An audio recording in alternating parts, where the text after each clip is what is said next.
His Divine Grace, A.C. Bhaktivedanta Swami, Srila Prabhupada, was a most extraordinary person. He was a unique person.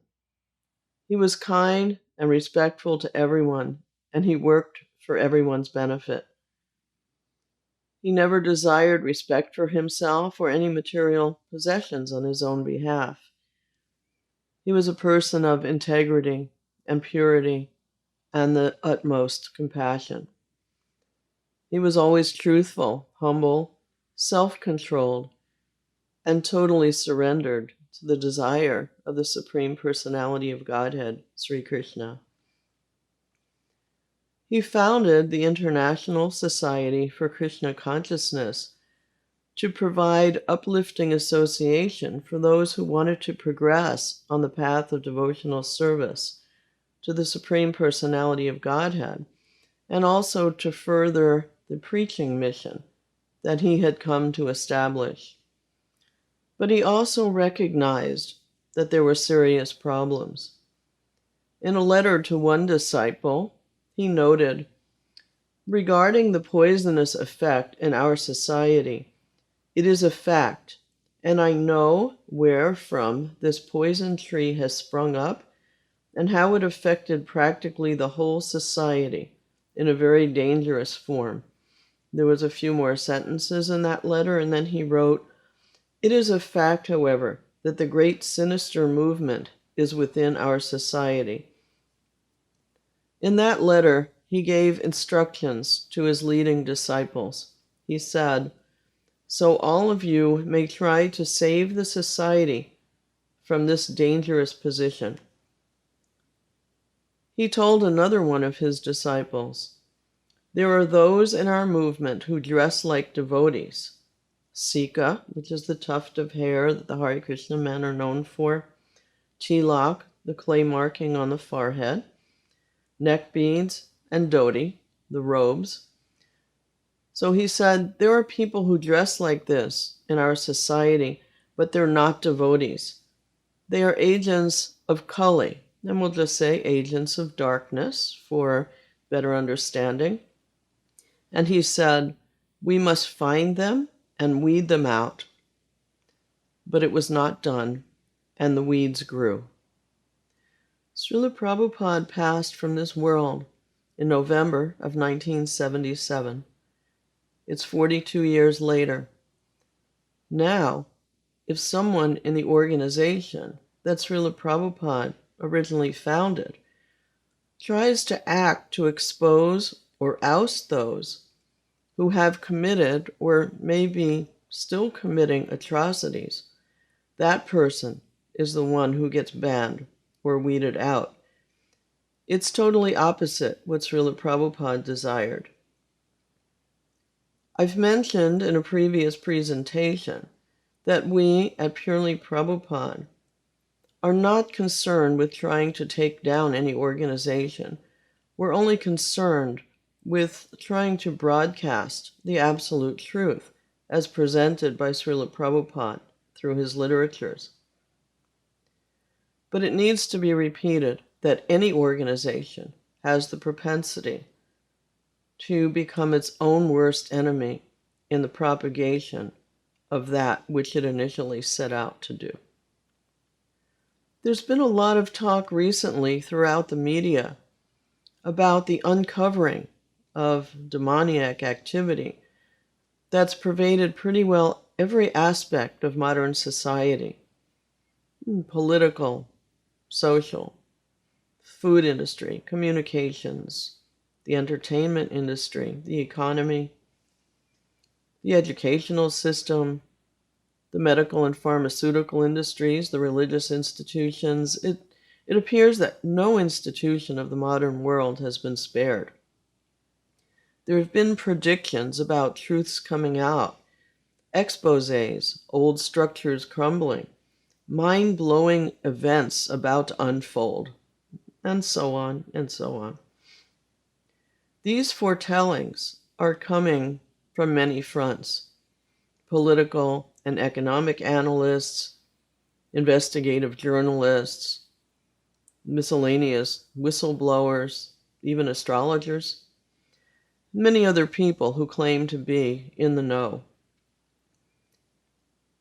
We at Purely Prabhupada don't put much energy into mundane predictions, but we are aware of how deep the tentacles of evil have spread. As I discussed in our introductory series to Purely Prabhupada, the goal of an aspiring transcendentalist is not to try to change the nature or the conditions of this material world, but to develop the attributes that lead to the reawakening of our innate spiritual nature, our innate relationship with the Supreme Personality of Godhead,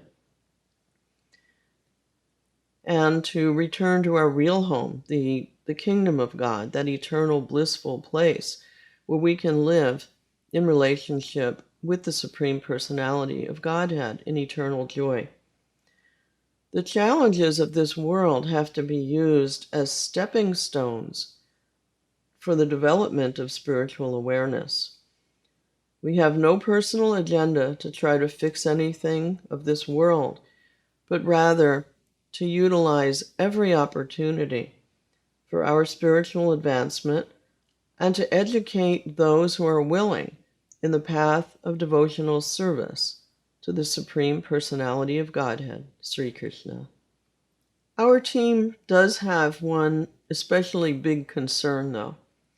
We know, and it's confirmed in Bhagavad Gita as it is, that many times a person of demoniac nature will pose as a religionist and grossly mislead and take advantage of others.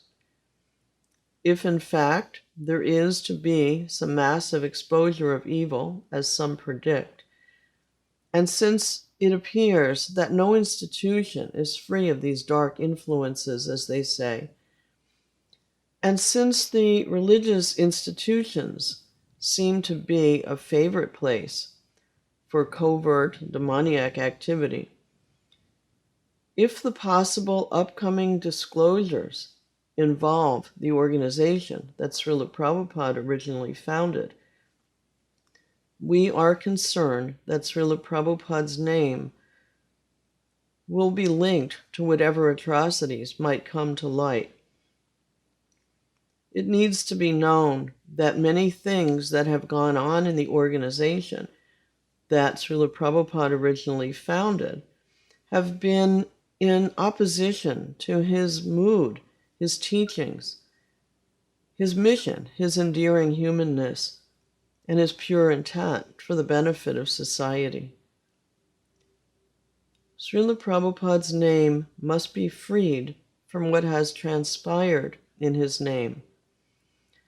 So many things went on in his name that did not properly represent his mission, his mood, his teachings, and these things also served not only to misrepresent, but to sabotage his very mission. Srila Prabhupada's integrity must be broadcast. In this way, the interest in his pure teachings can become more widespread. His efforts, his hardships, his austerities, his book translations and publications over the years, all the traveling that he did in his senior years, were only for the sake of the spiritual benefit of humanity. He had no personal agenda at all. Srila Prabhupada's life was the instruction of his spiritual master to present these transcendental teachings in the English-speaking world. Srila Prabhupada's books have been available for many years, and it's time for them to come to an even greater place of prominence. If there is to be some unfolding of truth in this world, some really great unfolding of truth, then it's our prayer that whatever comes down lands the hearts of those who are sincere, lands the hearts of those who are pious on the pages of these great literatures. These books are like a star actor waiting in the wings in a great drama for the right time, for the brilliant entry on stage, in that play, in that drama. So let the drama unfold. Let the books of His Divine Grace, A.C. Bhaktivedanta Swami Prabhupada, come to center stage for their brilliant performance. They are predicted by transcendental seers to be the law books for all of mankind for the next 10,000 years. And that is a prediction that we do totally trust.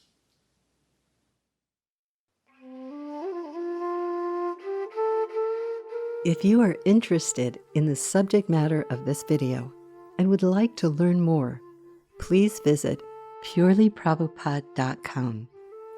Ancient truths for the upliftment of the modern world.